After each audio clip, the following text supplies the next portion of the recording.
Oke, kita langsung bahas ya. Kalian pernah nggak sih baca sesuatu, entah itu teks kuno, atau bahkan ya email dari bos, terus mikir, ini maksudnya apa sih sebenarnya? Nah, pertanyaan ini tuh inti dari tantangan besar dalam menafsirkan sesuatu. Kita beneran dengerin apa kata teksnya, atau jangan-jangan kita cuma bikin teks itu ngomong apa yang pengen kita dengar. Nah, ini dia nih paradoksnya. Bayangin deh, kitab suci, konstitusi, karya sastra, kata-katanya sama persis, tapi kok bisa dipakai untuk membangun komunitas sekaligus untuk membenarkan perpecahan? Aneh kan? Nah, di sini kita bakal kupas tuntas kenapa dan gimana sih hal ini bisa terjadi. Oke, panduan kita kali ini adalah infografis yang detail banget ini. Anggap aja ini peta visual kita. Lewat gambar ini kita bakal coba telusuri lika-liku penafsiran teks ya, khususnya dalam konteks Alkitab. Yang kita tahu, dampaknya itu luas banget kemana-mana.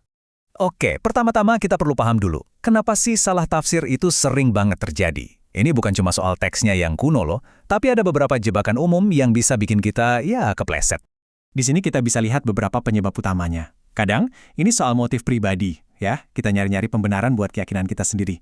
Seringnya juga, karena ada jurang budaya yang lebar banget antara dunia kuno sama dunia kita sekarang. Terus, kita juga suka maksa-maksain konsep modern, misalnya soal sains, ke dalam teks yang tujuannya bukan buat itu. Dan yang terakhir, kita sering abai sama genrenya. Misalnya nih, puisi liris kita baca kayak dokumen hukum yang kaku. Ya jelas beda kan? Nah, ini ngebawa kita ke perbedaan yang paling fundamental. Intinya gini, ada dua cara buat deketin sebuah teks. Dan pilihan kita antara dua cara ini, wah, itu nentuin segalanya. Lihat deh perbedaannya tajam banget antara dua pendekatan ini, eksegesis dan eisegesis. Biar gampang, bayangin gini, eksegesis itu kayak jadi detektif. Kamu ngumpulin petunjuk dengan teliti dari dalam teks buat nemuin apa sih maksud si penulis aslinya. Nah, sebaliknya, eisegesis itu, kamu datang ke TKP, udah bawa tersangka di kepala, terus semua bukti kamu paksa-paksain biar cocok sama teori kamu. Yang satu objektif, yang satunya lagi, ya subjektif banget. Salah satu senjata utama yang sering dipakai di eisegesis itu namanya proof texting. Gampangnya, ini tuh praktik comot satu ayat atau kalimat, dicabut dari konteks aslinya, terus dijadiin bukti buat sebuah ide yang mungkin aja sama sekali nggak didukung sama keseluruhan teksnya. Nah, ini cara klasik buat maksain makna. Dan gambar ini nunjukinnya dengan pas banget. Kita pakai kaca pembesar di satu kata atau frasa, tapi gara-gara itu, kita malah jadi nggak lihat keseluruhan naskahnya, alur ceritanya, tujuan penulisnya, konteks budayanya. Kita dapat buktinya, tapi kebenarannya jadi hilang. Oke, sekarang kita lihat dampaknya. Soalnya, milih antara menggali makna atau memasukkan makna itu bukan cuma latihan akademis loh. Pilihan ini punya konsekuensi yang nyata, dan seringkali gede banget di dunia nyata. Salah satu dampak yang paling rusak itu, ya, gimana penafsiran yang pilih-pilih ayat bisa dipakai buat membenarkan ketidakadilan sosial. Sepanjang sejarah, banyak banget ayat yang dicomot dari konteksnya buat mendukung sistem yang menindas, kayak perbudakan atau apartheid.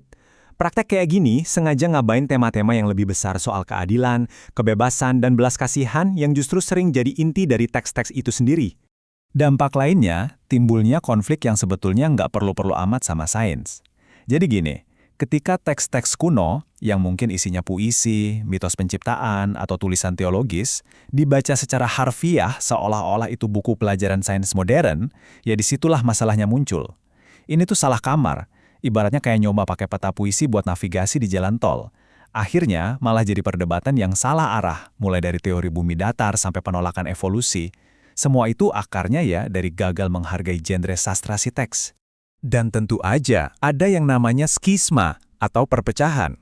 Visual pohon yang bercabang ini metaforanya dapat banget.